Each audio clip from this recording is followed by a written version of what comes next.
This sermon, God's Way That Has Been Made for Us, was delivered in September 1952 at the Brenham Tabernacle, Jeffersonville, Indiana, USA. கர்த்தராகிய இயேசு கிறிஸ்துவின் பரிசுத்த நாமத்துக்கு மகிமை உண்டாவதாக. நமது அருமை சகோதரனும் 20ஆம் நூற்றாண்டின் தீர்க்கதரிசியுமான வில்லியம் மரியன் பிரென்னம் அவர்களால் 1952ஆம் வருடம் செப்டம்பர் மாதத்தில் அமெரிக்கா, இண்டியானா, ஜெஃபர்சன்வில்லில் உள்ள பிரென்னம் ஜெப கூடாரத்தில் நமக்காக உண்டாக்கப்பட்ட தேவனுடைய பாதை என்ற தலைப்பின் கீழ் கொடுக்கப்பட்ட செய்தியை இப்பொழுது நீங்கள் தமிழாக்கத்துடன் கேட்கப் போகிறீர்கள். ஆமென். ஆமையா.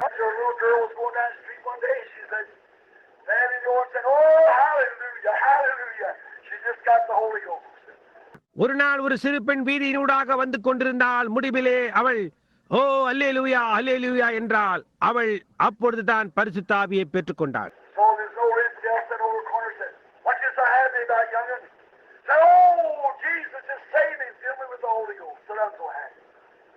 ஆக அங்கே எங்கேயோ ஒரு மூலையில் உட்கார்ந்திருந்த ஒரு நாத்திகன், நீ என்னத்தை குறித்து அவ்வளவு சந்தோஷமாய் இருக்கிறாய் வாலிப பெண்ணே என்றான். அவள், ஓ இயேசுவானவர் இப்பொழுதுதான் என்னை ரட்சித்து பரிசுத்த ஆவியினால் நிறைத்தார், நான் அவ்வளவு சந்தோஷமாய் இருக்கிறேன் என்றான்.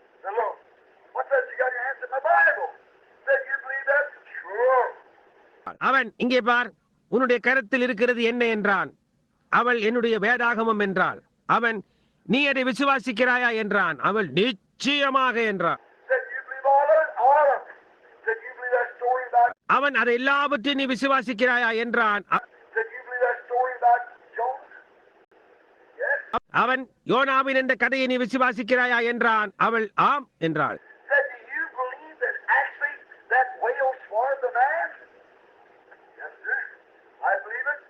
அவன், உண்மையாகவே ஒரு திமிங்கிலம் அவனை விழுங்கிவிட்டது என்பதை நீ விசுவாசிக்கிறாயா என்றான். அவள், ஆமையா, நான் அதை விசுவாசிக்கிறேன் என்றாள். விசுவாசத்தை தவிர்த்து வேறெந்த விதத்திலாவது உன்னால் அதை நிரூபிக்க முடியுமா என்றான்.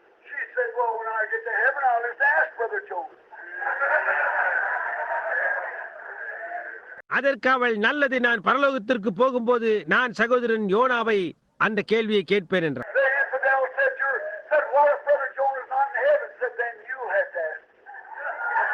அந்த நாத்திகனிடத்தில், சகோதரன் யோனா பரலோகத்தில் இல்லாமல் போனால் என்ன செய்வாய் என்றான். அதற்கு அவள், அப்படியானால் நீர்தான் அவரை கேட்க வேண்டும் என்றார்.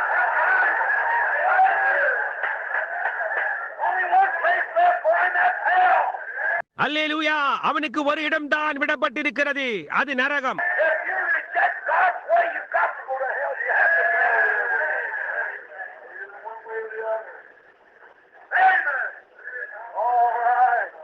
நீங்கள் தேவனுடைய பாதையை புறக்கணித்தால் நீங்கள் நரகத்துக்கு போய்தான் ஆக வேண்டும்.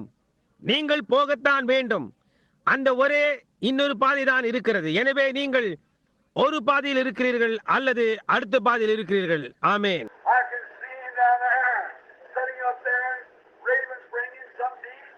அங்கே உயரே உட்கார்ந்து கொண்டிருக்க காகங்கள் சாப்பிடுவதற்கு ஏதோ காரியத்தை கொண்டு வருகின்றதை என்னால் அங்கே காண முடிகின்றது.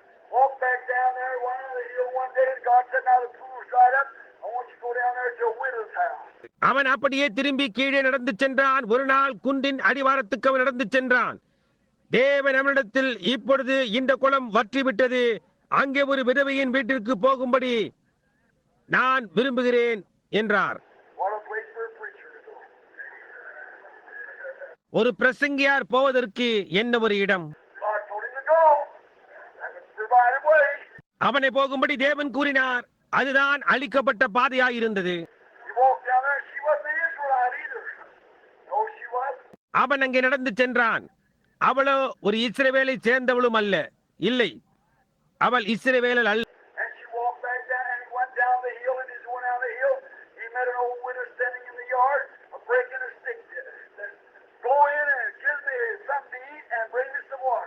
அவள் திரும்பி அங்கே நடந்து சென்றாள். அவனோ குன்றின் அடிவாரம் வரை நோக்கி நடந்தான். அவன் குன்றின் அடிவாரம் நோக்கி நடக்கையில் அங்கே முற்றத்தில் நிற்கின்ற ஒரு வயதான விதவையை கண்டான். அவருடைய குச்சியை ஒன்று சேர்த்து ஒடித்துக் கொண்டிருந்தாள். அவன் உள்ளே போய், எனக்கு சாப்பிடுவதற்கு ஏதாவது கொண்டு வா, கொஞ்சம் தண்ணீரும் கொண்டு வா என்றான்.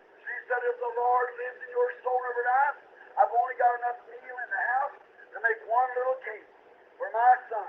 அவள் கர்த்தருடைய ஜீவனை கொண்டும் ஒருபோதும் அழியாத உம்முடைய ஆத்துமாவை கொண்டு சொல்லுகிறேன், என்னுடைய மகனுக்கு ஒரு அப்பத்தை சுடுவதற்கு போதுமான மாவுதான் என் வீட்டில் இருக்கிறது என்று கூறினார். I'm taking 2 sticks that I might bake this cake and he and I eat it and die. இந்த அப்பத்தை சுடும்படிக்கு நான் 2 குச்சிகளை பொறுக்குகிறேன், நானும் அவனுமாய் அதை சாப்பிட்டு மரிக்க வேண்டும் என்றார். Said, go fetch me a little water first and bake the cake and bring it to me. Hallelujah. அவன் போய் முதலாவது எனக்கு கொஞ்சம் தண்ணீரும் அப்பத்தை சுட்டு அதை எனக்கு கொண்டு வா என்றான். அல்லேலூயா. What's she going to do? அவள் என்ன செய்ய போகிறாள்? There's God's provided way. Seek ye first the kingdom of God and all his righteousness. அங்கே தேவனுடைய அளிக்கப்பட்ட பாதை இருக்கிறது. முதலாவது தேவனுடைய ராஜ்யத்தையும் அவருடைய எல்லா நீதியையும் தேடுங்கள். Said, Brother Bill, my mother run away from home. My husband won't live with me. Seek ye first the kingdom of God and his righteousness. Hallelujah. All these other things will be added. That's right. நீங்கள் சொல்லலாம், சகோதரன் bill என்னுடைய தாயார் வீட்டை விட்டு ஓடிவிட்டால் என்னுடைய புருஷன் என்னோடு ஜீவிக்க மறுக்கிறான் என்று. முதலாவது தேவனுடைய ராஜ்யத்தையும் அவருடைய எல்லா நீதியையும் தேடுங்கள். அல்லேலூயா. அப்பொழுது இவைகள் எல்லாம் உங்களுக்கு கூட கொடுக்கப்படும். அது சரிதானே? I'm going to do it, Brother Bill. Go ahead and do it. Jesus said, follow me. That's right. Keep your eyes single. All right. சகோதரன் பில், நான் அதை எப்படி செய்ய போகிறேன்? அப்படியே தொடர்ந்து போய் செய்யுங்கள், என்னை பின்பற்றுங்கள் என்று இயேசு கூறினார். அது உண்மையே. உங்களுடைய கண்ணை ஒற்றையாய் வைத்திருங்கள். சரி. And the first thing you know, she goes in. She takes these 2 sticks and breaks them. முதலாவது காரியம் உங்களுக்கு தெரியும். அவள் உள்ளே போகிறாள். அவள் இந்த 2 குச்சிகளை எடுத்து உடைக்கிறாள். You know how the old Indian way of breaking the sticks. பழைய சிவப்பிந்தியர்கள் வழக்கப்படி எப்படி ஒரு குச்சியை உடைப்பார்கள் என்று உங்களுக்கு தெரியுமா? That was the cross, of course. பார்க்க போனால் அது சிலுவையே. In the cross, they put it right in the middle. That's where the fire was. Burnt that whole cake up. அந்த சிலுவையில் அவர்கள் மத்தியில் பற்ற வைப்பார்கள். அங்கேதான் அக்கினி உண்டாக்கப்பட்டு அந்த அப்பம் சுடப்பட்டது. Brought the whole cake out and give it to the preacher. He stood there and he said, now go back and get one for yourself and your son. அந்த அப்பத்தை சுட்டு வெளியே கொண்டு வந்து அதை பிரசங்கியாருக்கு கொடுத்தால் அவன் அங்கே நின்று சாப்பிட்டான். இப்பொழுது நீ திரும்பி போய் உனக்கு ஒன்றும் உன் குமாரனுக்கு ஒன்றுமாய் கொண்டு வா என்று. For thus saith the Lord, that barrel is not going to run empty, or the true straw until the day that God sends rain on the earth. Hallelujah! ஏனென்றால் தேவன் பூமியின் மேல் மழையை கட்டளையிடும் வரைக்கும் பானையில் மா செலவடைந்து போவதும் இல்லை, கலசத்தில் எண்ணெய் குறைந்து போவதும் இல்லை என்று கர்த்தர் சொல்கிறார் என்றான். ஹல்லேலூயா. Because she sought the kingdom of God first, because she walked in God's provided way, and God rewarded her. என்ன காரணம்? அவள் முதலாவது தேவனுடைய ராஜ்யத்தை தேடினாள். ஏனென்றால் அவள் தேவனுடைய அளிக்கப்பட்ட வழியில் சென்றாள். தேவன் அவளுக்கு பலன் அளித்தார். You believe that? Yes, sir. நீங்கள் அதை விசுவாசிக்கிறீர்களா? ஆமையா. There was a woman one time who lost her brother. His name was Lazarus. ஒரு சமயம் அங்கே ஒரு ஸ்திரீ இருந்தாள். அவள் அவளுடைய சகோதரனை இழந்து போயிருந்தாள். அவனுடைய பெயர் லாசரு என்பதா. Oh, he was a good boy. She hated to give him up, and he died. ஓ, அவன் ஒரு நல்ல மனிதன். அவனை இழப்பதை அவள் வெறுத்தாள். அவன் மரித்து போனான். She sent for her pastor, or the evangelist, which was Jesus. அவளுடைய போதகருக்காக அல்லது சுவிசேஷகனுக்காக, அது இயேசுவாய் இருந்தது. அவருக்கு அவள் ஆள் அனுப்பினார். She'd come out of the church and she'd give up all they had. அவன் ஒரு சபையிலிருந்து வெளியே வந்திருந்தான். அவர்களிடத்தில் இருந்த எல்லாம் தீர்ந்து போயிற்று. She sent for Jesus, come pray. He just went on. Then again, he just went on. He said, I'll do nothing till the Father shows me. வந்து ஜெபிக்கும்படியாக அவள் இயேசுவுக்கு ஆள் அனுப்பினாள். அவரோ தொடர்ந்து போய்க்கொண்டே இருந்தார். திரும்பவும் ஆள் அனுப்பினாள். அவரோ தொடர்ந்து சென்றார். அவர், என் பிதா எனக்கு காட்டாமல் நான் ஒன்றையும் செய்கிறதில்லை என்றார். The Father had already showed him Lazarus go to die. லாசரு மரிக்க போகிறான் என்று பிதா ஏற்கனவே அவருக்கு காட்டினார். He come after a while, after about 3 or 4 days, he said, Lazarus dead, and for your sake I'm glad it wasn't there. But I'll go with you. கொஞ்சம் கழித்து அவர் வந்தார். 3 அல்லது 4 நாட்களுக்கு பின்னர் வந்தார். அவர், லாசரு மரித்து போனான், நான் அங்கே இராததினால் உங்கள் நிமித்தமாய் சந்தோஷப்படுகிறேன், ஆனால் நான் போய் அவனை எழுப்புவேன் என்றார். So then she heard Jesus was coming, so she went out to meet him. ஆக அப்பொழுது இயேசு வருகிறார் என்று அவள் கேள்விப்பட்டு அவரை சந்திக்கும்படியாய் அவள் வெளியே போனாள். That was God's provided way. Go meet Jesus. That's right, always. அது தேவனுடைய அளிக்கப்பட்ட பாதையா இருந்தது. போ இயேசுவை சந்தி. அது எப்பொழுதுமே சரியானது. When you got sorrow in your home, go meet Jesus. Got sickness in your home, go meet Jesus. Got heartaches in your home, go meet Jesus. Hallelujah! உங்கள் வீட்டிலே துக்கம் இருக்கும் பொழுது போ இயேசுவை சந்தியுங்கள். உங்களுடைய வீட்டிலே வியாதியா இருந்தால் போ இயேசுவை சந்தியுங்கள். உங்களுடைய வீட்டிலே இருதய பாதிப்பு ஏற்பட்டதா போ இயேசுவை சந்தியுங்கள். ஹல்லேலூயா. God needs anything, go meet Jesus. ஏதாவது ஒரு காரியத்துக்கு உங்களுக்கு தேவை இருக்கிறதா போ இயேசுவை சந்தியுங்கள். Go meet Him. He's got all the remedies. Everything there. You ain't got the remedies, He's got the cure. Amen. போய் அவரை சந்தியுங்கள். அவரிடத்தில் எல்லா பரிகாரமும் இருக்கிறது. எல்லா காரியங்களும் அங்கே இருக்கிறது. அவரிடத்தில் பரிகாரம் இல்லை, அவரிடத்தில் சுகம் இருக்கிறது. ஆமென். Then she went to meet Him. And she fell down at His feet. பின்னர் அவள் அவரை சந்திக்கும்படி சென்று அவருடைய பாதத்தில் வீழ்ந்தாள். And she read a story one time where there was a woman way back in the Bible at a Shunammite. ஒரு சமயம் அவள் ஒரு கதையை வாசித்திருந்தாள். அங்கே வேதத்தில் சூனேமியாள் என்ற ஒரு ஸ்திரீ இருந்தாள். She was very mindful of a preacher by the name of Elisha. Elisha என்ற ஒரு பிரசங்கியார் மேல் அவ்வளவு அக்கறை கொண்டவளாய் இருந்தாள். So she made a little chamber on the side of her house there, put a bed and a candle and a stool and so forth. எனவே அவள் ஒரு சிறிய அறையை அவனுக்கு கட்டி ஒரு கட்டிலையும் ஒரு மேஜையையும் ஒரு குத்து விளக்கையும் வைத்தாள். And Elisha come by and seen all this goodness she'd done to the preacher, paid her tithes and everything, So he said, go ask, see what we can do. Might as well speak to the king or to the chief captain. Elisha அந்த பக்கமாக வந்து அவள் இந்த பிரசங்கியாருக்கு செய்த நன்மையானவைகளை கண்டான். தசம பாகம் மற்றும் எல்லா காரியங்களையும் கொடுத்தாள். உங்களுக்கு தான் தெரியுமே. எனவே அவன் போய் அவளிடத்தில் நாம் அவளுக்காக என்ன செய்ய முடியும் என்று பார். போய் கேட்டு நான் அவளுக்காக ராஜாவினிடத்தில் பேச வேண்டுமா அல்லது அதிபதியிடம் பேச வேண்டுமா என்று பார் என்று கூறினான். I abide with my people and everything's all right. அவள் அதற்கு என் ஜனத்தின் நடுவே நான் சுகமாய் குடியிருக்கிறேன் என்றாள். Said, all right, go ask her what can I do. அவன் சரி போய் நான் அவளுக்கு என்ன செய்யக்கூடும் என்று அவளிடத்தில் கேள் என்றான். Gehazi said, she's barren, she has no children. Gehazi அதற்கு அவள் மலடியா இருக்கிறாள், அவளுக்கு பிள்ளைகள் இல்லை என்றார். He said, go tell her, thus saith the Lord, about this time of the year, according to life, that she'll receive a son. And she did. அவன் கர்த்தர் உரைக்கிறதாவது, சரியாக வருஷத்தின் இந்த நேரத்திலே ஒரு பிராண உற்பத்தி கால திட்டத்திலே அவள் ஒரு குமாரனை பெற்றுக்கொள்வாள் என்று கூறினார். The kid got to be about 11 or 12 years old. One day about noontime, he's out to be with his daddy. He got a sunstroke. He began to holler, my head, my head. அந்த பிள்ளை சுமார் ஒரு 11 அல்லது 12 வயது உள்ளவனாய் வளர்ந்தான். ஒரு நாள் மத்தியானமாகிற போது அவன் தன் தகப்பனோடு வயலில் இருந்தான். நான் நினைக்கிறேன் அப்பொழுது அவனுக்கு சூரிய வெப்ப தாக்குதல் வந்திருக்கும் என்று. அவன் அப்பா என் தலை, அப்பா என் தலை என்று சத்தமிடத் துவங்கினான். He sent one of the servants in with the baby. The little boy set him on his mother's lap and soon he died. அவன் தன் வேலைக்காரர் ஒருவனை அழைத்து இந்த சிறிய பையனை அவனிடத்தில் கொடுத்து அனுப்பிவிட்டான். அவன் அவனை கொண்டு போய் அவன் தாயின் மடியில் கிடத்தினான்.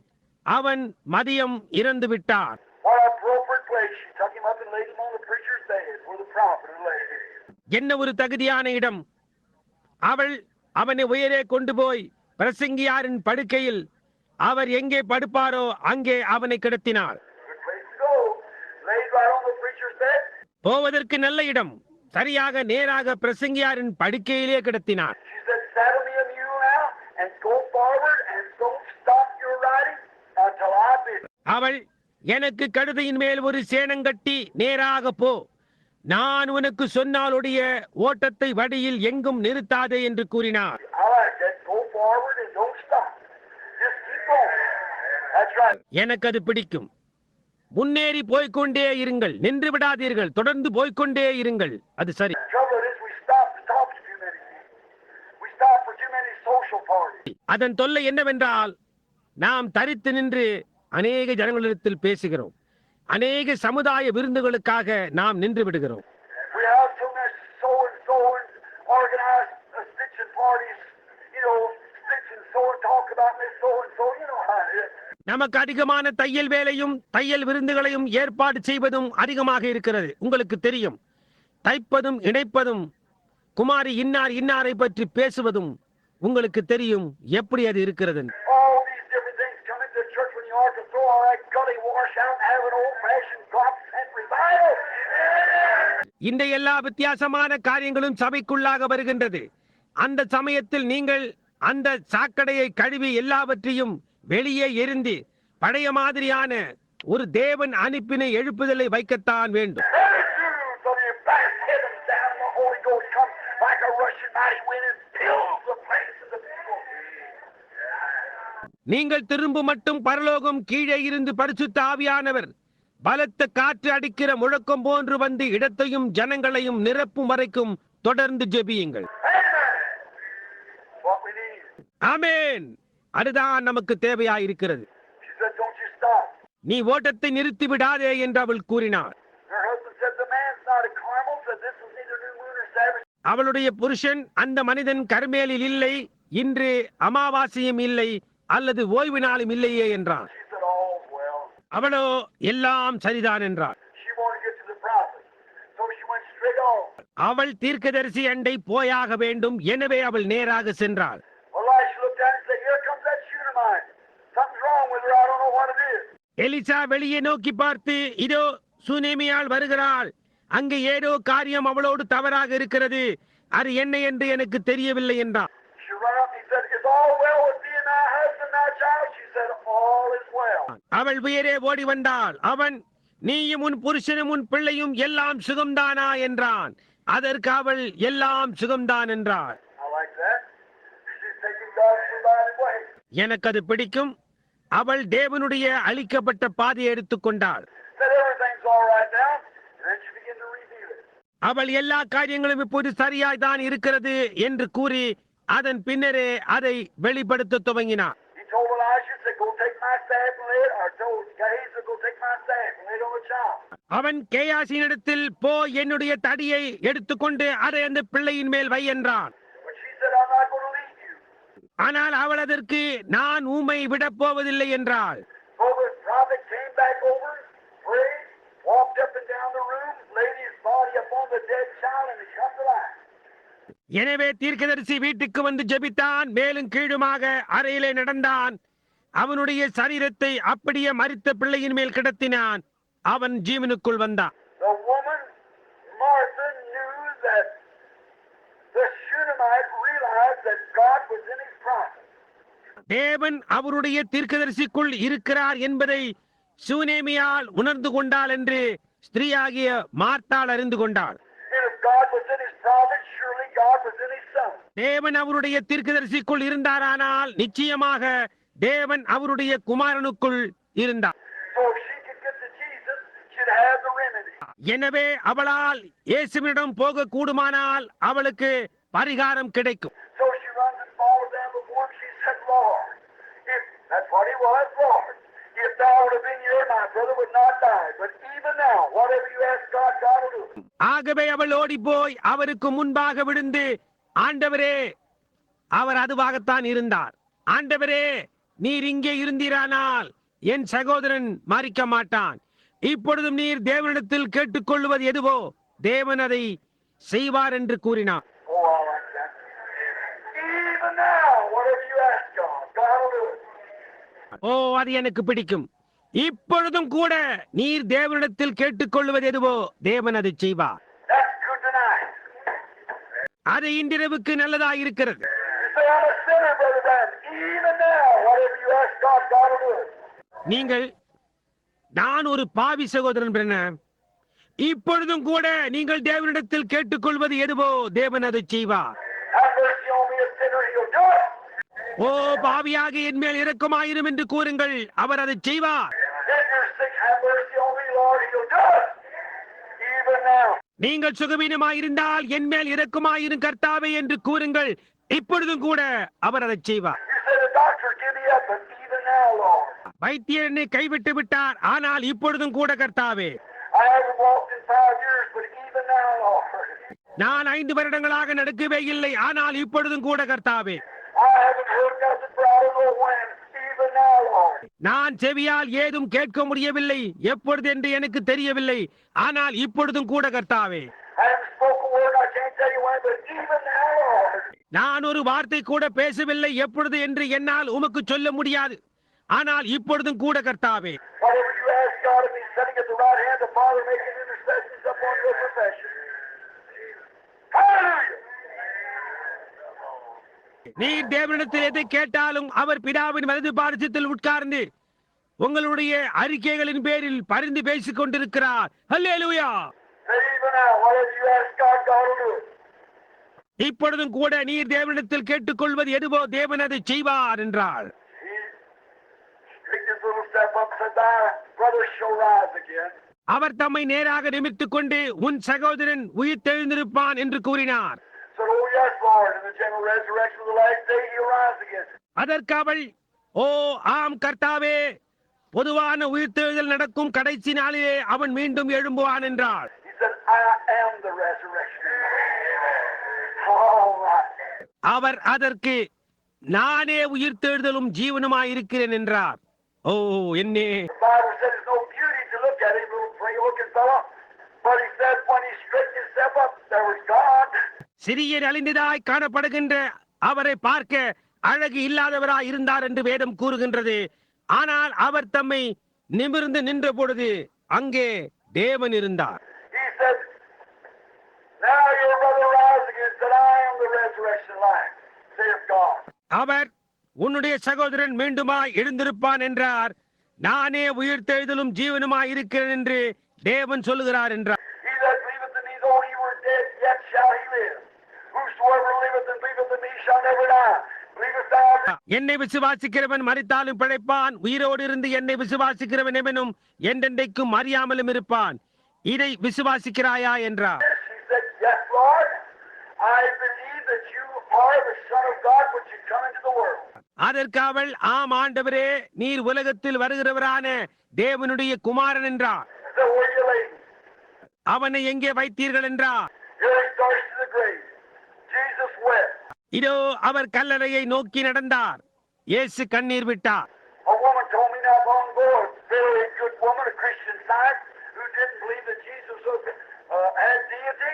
ஒரு ஸ்திரீ என்னிடத்தில் கூறினாள், அதிக நாட்களுக்கு முன்பல்ல, ஒரு மிகவும் நல்ல ஸ்திரீ, இயேசு தெய்வீகமானவர் என்று விசுவாசியாத ஒரு கிறிஸ்தவ விஞ்ஞான கூட்டத்தவளாயிருந்தாள். She believed that he was a prophet. She believed that he was a good man, but he was he wasn't a virgin born. They deny the virgin birth. அவர் ஒரு தீர்க்கதரிசி என்ற விசுவாசம் உள்ளவளாயிருந்தாள். அவர் ஒரு நல்ல மனிதன், ஆனால் அவர் ஒரு கன்னி பிறப்பல்ல. அவர்கள் கன்னி பிறப்பை மறுதலிக்கிறார்கள். Not only that, but a survey showed that 85% of the Protestant preachers of the United States claim that the virgin birth was a fake. Amen. அது மட்டுமல்ல, ஆனால் ஒரு ஆராய்ச்சி செய்ததில் அமெரிக்க ஐக்கிய நாடுகளில் இருக்கும் புரோட்டஸ்டன்ட் பிரசங்கிமார்களில் 85% கன்னி பிறப்பு ஒரு போலியானது என்று கூறுகிறதாக ஆராய்ச்சி காட்டுகிறது. சரிதானே? I can easily do that. I can easily think that from the way you live it. என்னால் அதை சுலபமாக செய்ய முடியும். நீங்கள் ஜீவிக்கிறதை கொண்டு என்னால் சுலபமாய் அதை சிந்திக்க முடியும். That's exactly the truth. Believe it was a fake. அது ஒரு போலியான ஒன்று என்று நம்பப்படுகிறது. சரியாக அப்படியே உண்மையா இருக்கிறது. There's a greater percent that didn't believe that Jesus would visibly return again. இயேசு கிறிஸ்து காணும்படியாய் மீண்டும் திரும்பி வருவார் என்பதை மகத்தான சதவிகிதமானவர்கள் விசுவாசிப்பதில்லை. No wonder we need a revival. நமக்கு ஒரு எழுப்புதல் தேவை என்பதில் வியப்பொன்றுமில்லை. Brother, listen here. You hear so much about revival today. We've never had a revival. Amen. சகோதரனே, இங்கே கவனியுங்கள். இன்றைக்கு நீங்கள் அவ்வளவாக எழுப்புதலை பற்றி கேள்விப்படுகிறீர்கள். நமக்கு ஒரு எழுப்புதலே இருந்ததில்லை. I followed up another man here not long ago where he talked about a lot of this. Said he went to one city and they had 5,000 conversions. நான் ஒரு மனிதனை பின்தொடர்ந்து கொண்டு போனேன். அங்கே அவர்கள் இதை குறித்து அதிகமாய் பேசிக் கொண்டார்கள். அவன் ஒரு பட்டணத்திற்கு சென்றானாம். அவனுக்கு 5,000 மனமாற்றக்காரர்கள் கிடைத்தது என்றார்கள்.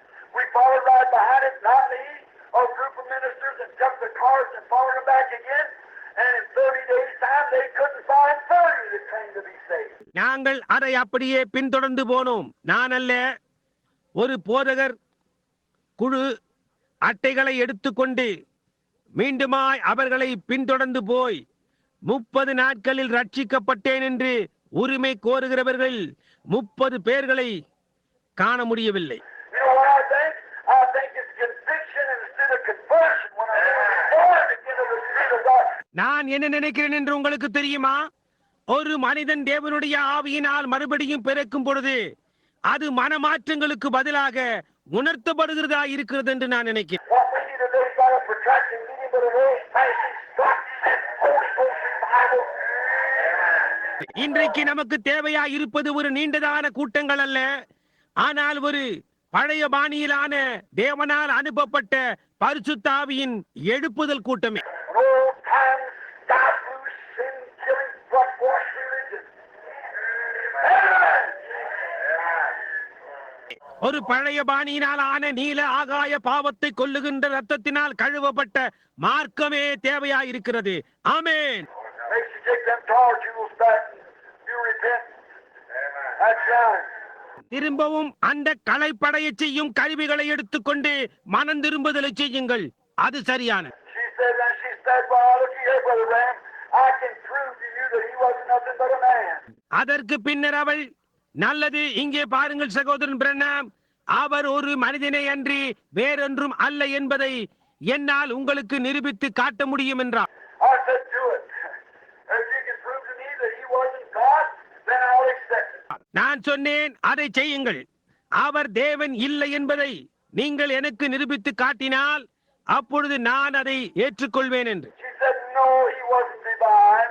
He was just a man. And I can prove it by the Bible that he was just a man. அவள், இல்லை, அவர் ஒன்றும் தெய்வீகம் இல்லை, அவர் வெறுமென ஒரு மனிதன். என்னால் வேதத்தை கொண்டு அவர் வெறுமென ஒரு மனிதன் என்று நிரூபிக்க முடியும் என்றார். And I said, if you can prove it by the Bible, then I'll accept it. நீங்கள் வேதத்தை கொண்டு அதை நிரூபித்தால் அப்பொழுது நான் அதை ஏற்றுக்கொள்வேன் என்று கூறினேன். She said, are you ready? I said, I am. அவள், நீர் ஆயத்தமாய் இருக்கிறீரா என்றார். நான் இருக்கிறேன் என்றேன். She said, when he went down in St. John 11, when he went to the grave of Lazarus, he wept.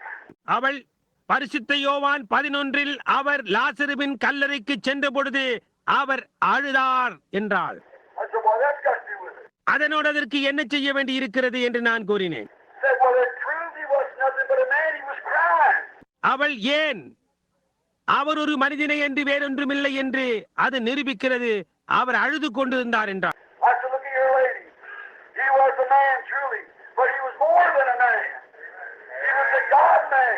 நான் சொன்னேன், இங்கே பாரம்மா, அவர் ஒரு மனிதனாய் இருந்தார் உண்மையாகவே, ஆனால் அவர் ஒரு மனிதனும் மேலானவர், அவர் ஒரு தேவ மனிதனாய் இருந்தார் என்று.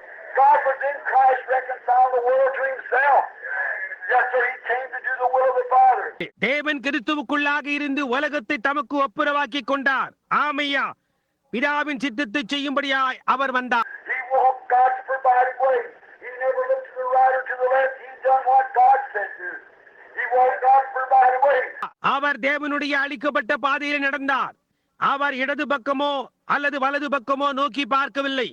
என்ன செய்ய வேண்டும் என்று தேவன் கூறினாரோ அதை அவர் செய்தார். அவர்தான் தேவனுடைய அளிக்கப்பட்ட பாதையாய் இருந்தார். And on the road to Lazarus, he wept. He was a man when he was weeping. லாசருவை நோக்கி சென்ற பாதையிலே அவர் அழுதார். அவர் அழுது கொண்டிருந்த போது அவர் ஒரு மனிதனாய் இருந்தார். But when he stood there by the side of a grave where a man had been dead 4 days now, gross skin worms running in and out of his body and a stink around. ஆனால் அவர் கல்லறையின் பக்கத்தில் நின்ற பொழுது அங்கே மரித்து 4 நாட்களாக கிடக்கின்ற ஒரு மனிதன் இருந்தான். தோல் புழுக்கள் அவன் மேல் நெளிந்து கொண்டு அவனுடைய சரீரத்தில் உள்ளேயும் வெளியேயும் ஓடிக்கொண்டிருந்தன. சுற்றிலுமாய் துர்நாற்றமாய் இருந்தது. When he said, Lazarus, come forth! A man had been dead 4 days. Come on, his feet and live again. That's the glory of the man. Hallelujah! அவர் லாசருவே வெளியே வா என்று கூறின போது மரித்து 4 நாட்களாக கிடக்கின்ற ஒரு மனிதன் காலூன்றி எழும்பி நின்று மீண்டுமா ஜீவித்தான். அது ஒரு மனிதனுக்கு மேம்பட்டதாக இருந்தது. ஹல்லேலூயா! Yes, sir. He was a man crying, but he was God in the resurrection. ஆமையா, அவர் அழுது கொண்டிருந்த ஒரு மனிதனாய் இருந்தார், ஆனால் உயிர்த்தெழுதலில் அவர் தேவனாய் இருந்தார். He was the man when he come down off the mount that night, hungry, looking all around on the trees for something to eat. He was the man when he was hungry. அவர் மலையிலிருந்து இறங்கி வந்து அந்த இரவு பசியாய் சுற்றுமுற்றும் பார்த்து கொண்டு மரங்களை அண்ணாந்து பார்த்து புசிக்க ஏதாவது கிடைக்குமா என்று பார்த்தபோது அவர் ஒரு மனிதனாய் இருந்தார். அவர் பசியாய் இருந்தபோது அவர் ஒரு மனிதனாய் இருந்தார். But when he touched 5 biscuits and 2 little pieces of fish and fed 5,000 people, that was more than a man. That was blood and flesh. Hallelujah. ஆனால் அவர் 5 அப்பத்தையும் 2 மீன் துண்டுகளையும் எடுத்து 5000 ஜனங்களுக்கு போஷித்த போது அவர் ஒரு மனிதனை காட்டிலும் மேம்பட்டவராயிருந்தார். அது மாம்சத்தில் இருக்கும் தேவனாயிருந்தார். ஹல்லேலூயா. He was a man when he laid on the boat that night where virtue went out of his garment till he was so weak till even the mighty sea roaring 10,000 devils of the sea swore they had drowned him that night.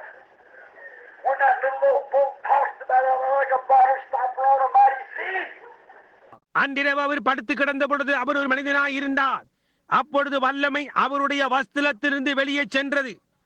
அவர் அவ்வளவு பலவீனமடைந்தவராய் மகத்தான கடலானது கர்ஜித்துக் கொண்டிருக்க ஒரு 10,000 கடல் பிசாசுகள் அந்த இரவு அவரை மூழ்கடித்து போடுவேன் என்று ஆணையிட்டிருந்தது. அப்பொழுது அந்த சிறிய படகானது ஒரு கார்க்கானது ஒரு மகத்தான கடலில் இருப்பது போன்று இங்கும் அங்குமாக அலை கழித்துக் கொண்டிருந்தது. Oh, he was a man when he was laying there asleep. But when they said, "Tear us down not that we perish." அங்கே அவர் நித்திரையாய் படுத்து கிடந்த பொழுது அவர் ஒரு மனிதனாய் இருந்தார் என்று எனக்கு தெரியும். ஆனால் அவர்கள் மடிந்து போகிறோமே, எங்களை குறித்து அக்கறை இல்லையா என்று கூறின பொழுது He stuck his foot up on the rail of the boat, said, "Peace, be still." And there was a calm. That was more than a man. Hallelujah. That was my God. Right he was. Just as he is. அந்த படகின் பின்னணியத்தில் அவர் காலூன்றி எழும்பி நின்று இறையாதே, அமைதியா இரு என்று கூறின பொழுது அங்கே ஒரு அமைதல் உண்டாயிற்று. அது ஒரு மனிதனை காட்டிலும் மேம்பட்டதாய் இருந்தது. அல்லேலூயா. அது என்னுடைய தேவனாய் இருந்தது. அல்லேலூயா. உண்மைதான், அவர் தேவனாய் இருந்தார். ஆம், உண்மையாகவே தேவனாய் இருந்தார். He was the man when he was hanging on Calvary, when they give him the greatest tribute he ever did. When he said he saved others, he cannot save himself. அவர் கல்வாரியில் தொங்கிக் கொண்டிருந்த பொழுது அவர் ஒரு மனிதனாய் இருந்தார். அப்பொழுது அவர்கள் என்றென்றைக்கும் செய்யாத ஒரு மகத்தான புகழ் மாலையை கொடுத்தார்கள். அப்பொழுது அவர்கள் மற்றவர்களை ரட்சித்தான், ஆனால் தன்னையோ ரட்சித்துக் கொள்ள முடியவில்லை என்று கூறினார்கள். What a wonderful tribute, a compliment they paid. என்ன ஒரு அற்புதமான புகழ் மாலை அல்லது வாழ்த்துரை அவர்கள் அவருக்கு கொடுத்தார்கள். If he saved his others himself, he couldn't save others. So he had to give himself in order to save others. அவர் மற்றவர்களை ரட்சித்து தன்னையும் கூட ரட்சித்துக் கொண்டால் அவரால் மற்றவர்களை ரட்சித்திருக்க முடியாது. எனவே அவர் மற்றவர்களை ரட்சிக்கும் பொருட்டாய் அவர் தம்மை தாமே கொடுக்க வேண்டியதாய் இருந்தது. He was a man when he cried for mercy. When he said, my God, why hast thou forsaken me? He died like a man. Yes! அவர் இரக்கத்திற்காக கதறின போது அவர் ஒரு மனிதனாய் இருந்தார். அப்பொழுது அவர் என் தேவனே, என் தேவனே, ஏன் என்னை கைவிட்டீர் என்றார். அவர் ஒரு மனிதனை போன்று மரித்தார். ஆம். But when he rose on Easter morning, he proved he was God. ஆனால் ஈஸ்டர் காலை என்று அவர் எழுப்பின போது அவர் தேவன் என்பதை அவர் நிரூபித்தார். The prophet said, living he loved me, dying he saved me, buried he carried my sins far away, rising he justified freely forever. Someday he's coming on the glorious day. தீர்க்கதரிசிய வண்ணமாய் கூறினதில் வியப்பொன்றுமில்லை. ஜீவிக்கும் போது அவர் என்னை நேசித்தார், மரிக்கும் போது என்னை ரட்சித்தார், அடக்கம் பண்ணப்பட்டு நம்முடைய பாவங்களை தூரமாய் அவர் சுமந்து கொண்டு போனார், உயிர்த்தெழுந்த போது இலவசமாக என்றென்றைக்குமாய் அவர் நீதிமான் ஆக்கினார். என்றோ ஒரு நாள் அவர் வருகிறார். ஓ மகிமையான நாள். Hallelujah! I love him. Don't you walk in God's provided way. அல்லேலூயா. நான் அவரை நேசிக்கிறேன், நீங்கள் நேசிக்கவில்லையா? தேவனுடைய அளிக்கப்பட்ட பாதையிலே நடவுங்கள். I can see some wise men one time going to his birth. to worship. ஒரு சமயம் சில வான சாஸ்திரிகள் அவருடைய பிறப்பிற்காக அவரை ஆராதிக்கும்படி போகின்றதை என்னால் காண முடிகின்றது. I can see them all getting ready to packing up their camels. அவர்கள் எல்லாரும் ஆயத்தமாகின்றதை என்னால் காண முடிகின்றது. அவர்களுடைய ஒட்டகங்களை ஆயத்தப்படுத்துகின்றன.